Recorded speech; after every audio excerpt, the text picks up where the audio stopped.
So I just talked about earlier, there is a newer content over here called install WordPress plugin, and I have an older content that's WordPress add new plugin. I want to redirect all the visitors who come to this old page somehow, maybe it's linked somewhere else, and drive the traffic to my new content. It's pretty straightforward, right? So in SEO Press, you go to redirections. All right. So let it load. It's refreshing the page. You'll see it'll display all the old redirections I've set up, right? There's gonna be quite a few because I had this problem earlier. I was using a specific plugin, and the plugin was called Better Docs, right? So Better Docs was used, and I was creating a documentation where I wanted to show all my docs that I created. But what I realized with Better Docs plugin, it was bloating my website. It was creating the document structure, the template in every possible page. So it was just adding lots of bloated codes. Nothing bad against the developer. That's how it is designed, right?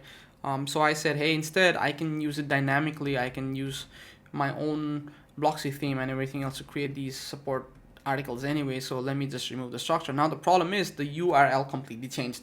The URL used to be marketingwithwp.com/docs/add new plugin or something like that, right? So all of a sudden, people who were going to that link were going to a 404 page. So I had to create redirections for all. So in this case, in our example, we know we have an old post and we want to redirect user to a new post. How do you do that? First of all, you go to add redirection. What's the type of redirection we are creating? It's going to ask you, is it a 301 permanently moved? Is it a 302 found, moved temporarily? Again, 307 gone, unavailable for legal reasons, whatever, right? And the instructions are pretty clear. It says enter the old URL here without the domain name. So enter your relative URL above. Don't use anchors. These are not sent by browsers. Example, my custom permalinks. If you have a permalink structure like category post, make sure you include category, whatever, right? So my URL, let's say I just write this right now, right? That's my URL.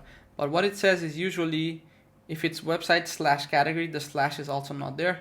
So let us remove that. And this is my current link, WordPress add new plugin. And now I want people to go to this other URL called install WordPress plugin. So I'm gonna click enable redirection, right? It's for everyone. Don't worry about rejects for now. URL redirection, you enter, that's the URL you're gonna send it to. And it says exactly match all parameters, exclude all parameters, exclude all parameters. Don't worry about that, just say exactly match all parameters, right? You click publish.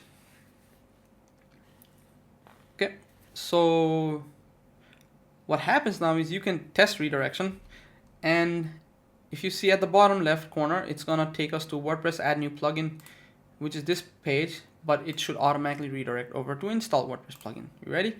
So let's click on test. It's gonna automatically go to install, right? Although we know the link was actually WordPress add new plugin, it went to install. Now the other cool thing is you click on redirections again. It will tell you how many times the thing was fired, the trigger was fired, right? And it'll tell you if the redirection is enabled or not, and when was the last time it was loaded. So this is really good. See, what happens is for a lot of beginners, whenever you're writing contents, you might be starting to write with content saying website.com slash top 10 best something, right? What happens when there's not top 10 anymore? What if there's top 11, top 12, or just best?